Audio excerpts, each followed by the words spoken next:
किधार ले रहे ना हैं, ना छोड़ दिए, हो गया। आप प्रमोद जी लगातार 3 दिनों से शिक्षकों के मामले को लेकर न्यायालय में भाग दौड़ मचाए हुए थे, वकीलों को लाए थे पटना हाई कोर्ट में से लेकर सुप्रीम कोर्ट तक। आज और कल 3 दिनों से जो सुनवाई चली उसके बारे में विस्तार से बिहार के शिक्षकों के बारे में क्या बताना चाहेंगे, बताइए। मैं पूरे बिहार के तमाम शिक्षक एवं शिक्षिका भाइयों बहनों को मैं यही बताना चाहता हूँ, पटना उच्च न्यायालय से प्रमोद कुमार यादव का अपील है और आप लोगों के सहयोग करने के धन्यवाद भी है कि जैसा कि 3 दिन का जो बहस चला है, शिक्षकों के बिना शर्त राज्यकर्मी का दर्जा, ऐच्छिक स्थानांतरण, सेवानिरतता के साथ पे मैट्रिक्स पर भी चर्चा हुई है। इस पर पूरे बिहार के शिक्षकों ने न्यायालय पर टकटकी लगाए हैं, बस आशा भरी उम्मीद से देख रहे हैं, इसलिए उम्मीद बेकार नहीं जाएगा और शिक्षकों के पक्ष में डिसीजन जाएगा।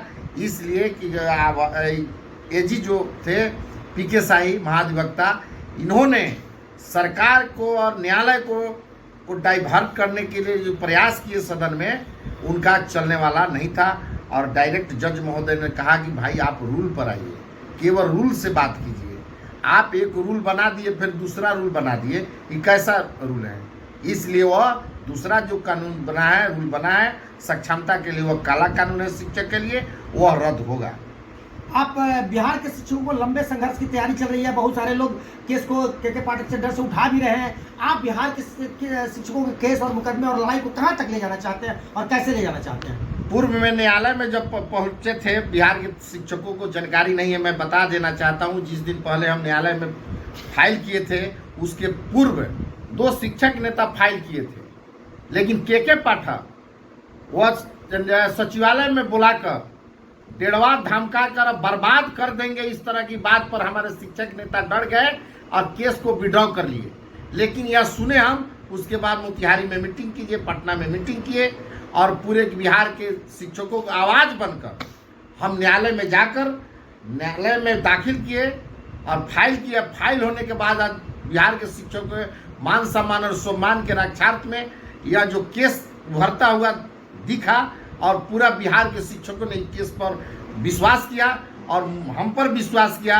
यह विश्वास अनवरत जारी रहेगा और शिक्षकों के मान सम्मान और सम्मान के लिए आजीवन हम प्रयासरत रहेंगे और किसी तरह का शिक्षकों के मान सम्मान पर आंच नहीं आने देंगे। आजीवन लड़ता रहूंगा और शिक्षक को जीत दिलवा कर रहूंगा। सक्षमता जैसे काला कानून पर और अन्य मुद्दाओं पर बहस के लिए आपने सुप्रीम कोर्ट से भी वकील को हायर किया था, वो INP गिरी को ही बुलवाया। इन दोनों अधिवक्ताओं ने आपके पक्ष को कितने मजबूती से कोर्ट के अंदर रखा है, थोड़ा सा बताएंगे बिहार के? पहले मैं हमारे इस केस में जूनियर यानी सहायक अधिवक्ता आलोक कुमार सिंह, वरीय अधिवक्ता हाई कोर्ट के YV गिरी जी और सुप्रीम कोर्ट के वरीय अधिवक्ता DS नायडू साहब जो सदन में कल बहस किए, पूरा उस बहस के दौरान यह स्पष्ट हो गया कि हमारी जीत सुनिश्चित है। इसलिए हमको बिना शर्त राज्यकर्मी का दर्जा कैसे चाहिए, जैसा कि YV गिरी भी बताए और सुप्रीम कोर्ट के DS नायडू सर भी बताए, अनिमेश जी भी उपस्थित थे, आलोक जी उपस्थित थे, मृत्युंजय जी थे, नवल जी थे, ओमकार सर थे। सभी आदमी के बीच यह बात रखा गया कि हम दक्षता पास कर गए हैं, तब फिर राज्यकर्मी के लिए सक्षमता क्यों? जो आज बहस के दौरान आए हैं कि दक्षता परीक्षा कौन